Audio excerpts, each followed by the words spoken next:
তো হ্যালো দোস্ত, কেমন আছো সবাই? রাজু ব্লকে সবাইকে স্বাগত। তো আজ তোমাদেরকে দেখাবো অটো কবজা কিভাবে সেটিং করা হয়, সেটাই আজ তোমাদেরকে দেখাবো। তো পুরো ভিডিও শুরু থেকে লাস্ট পর্যন্ত দেখো, তাহলে তোমরাও শিখতে পারবে যে কীভাবে অটো কবজা সেটিং করা হয়।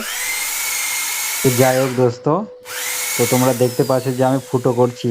এই ফুটোটা তোমাদেরকে করতে হবে হচ্ছে দু সাইডে 3 ইঞ্চি ছেড়ে দিতে হবে। 3 ইঞ্চি ছেড়ে দেওয়ার পরে তো তোমাদেরকে দেখে নিতে হবে যে কবজার আশের থেকে ঠিক 7 সুতো ছেড়ে দিতে হবে। 7 সুতো ছেড়ে দিয়ে তোমাদেরকে পয়েন্ট করে নিতে হবে। সে পয়েন্ট অনুযায়ী একটা ঠুকনি করে নেবে।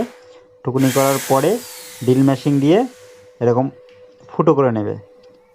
তো এই ফুটোটা যখনই করবে দোস্ত, তখন দেখে নেবে যে ফলার বেশি যেন না ঢুকে যায়। ফলার লেভেল যখনই হয়ে যাবে তখনই ফুটোটা বন্ধ করে দিতে হবে, কারণ বেশি ফুটো হয়ে গেলে তখন এই কবজাটা ঠিকঠাকভাবে সেটিং হবে না, অসুবিধা হবে।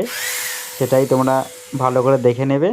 তোমাদের কাছে যদি এরকম অটো কবজা লাগানোর ফলা যদি না থাকে, তাহলে মার্কেটে অ্যাভেলেবেল পেয়ে যাবে, কোনো অসুবিধা হবে না। আর দামও তেমন বেশি নয়, অসুবিধা নেই, পেয়ে যাবে। তো যাই হোক দোস্ত, আমার ফুটো করা মোটামুটি কমপ্লিট হয়ে গেল। এবার আমি কবজাগুলো ফিটিংস করব। তো তোমরা পুরো ভিডিওটা মনোযোগ সহকারে দেখো, তাহলে খুব সহজভাবে তোমরাও এরকম টাইপের কবজা লাগাতে পারবে।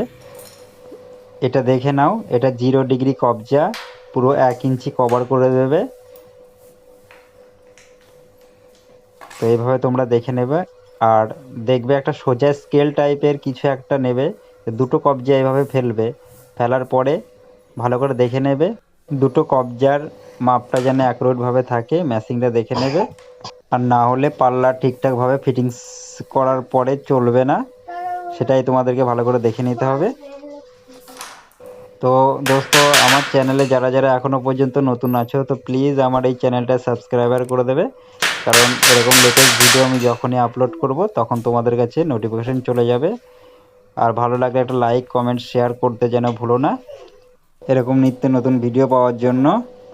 তো দোস্ত, যখন স্ক্রুটা টাইট দেবে তখন ভালো করে দেখে নিতে হবে, লুজ থাকলে কিন্তু কবজা চলবে না ঠিকঠাকভাবে। সেটা তোমাদেরকে ভালো করে দেখে নিতে হবে। আর টাইটটা বেশ ভালো করে দিয়ে দিতে হবে। এটা স্কেল দিয়ে আবার এভাবে দেখে নিবা সোজা আছে নাকি সব ঠিকঠাক। এরপরে পাল্লা ফিটিংস করবে, এক চান্সে হয়ে যাবে।